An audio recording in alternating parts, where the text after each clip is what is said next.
కాంగ్రెస్ ప్రభుత్వం కేసులు పెట్టింది, జైల్లో పెట్టింది. అలాంటి కాంగ్రెస్ పార్టీ కండవ కప్పుకొని షర్మిలమ్మ గారు వచ్చి నేను వారసురాలని చెప్తా ఉంది. జగన్ ఇంత మేలు చేస్తా ఉంటే ఎత్తి చూపిస్తా ఉంది. ఏమంటారన్న మీరు? షర్మిలమ్మలకు అడిగేదానికి ఆమె ఇంటి పేరే మారిపోయింది. ఆమె జగనన్న ఇంటి పేరు మారిపోయింది కాబట్టి ఆమెకు ఎలాంటి సంబంధం లేదు. ఆమె వయస్సు రాజశేఖర బిడ్డ కావచ్చు, కానీ ఇంటి పేరే మారిపోయి ఒక ఇంటికి పోయింది కాబట్టి ఆమెకు దీనికి ఎలాంటి సంబంధం లేదు. పార్టీ వైఎస్ జగన్మోహన్ రెడ్డి గుండెల్లో పుట్టిన పార్టీ, ఇది అలా కష్టంతో వచ్చిన పార్టీ.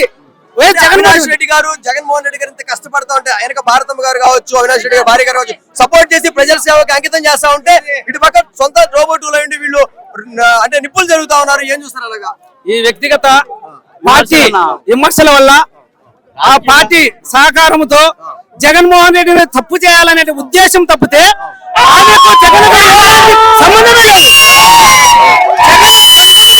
పార్టీ. ప్రతి ఒక్క వ్యక్తిలో జగన్ గుండెల్లో నిలిచిపోయినాడు.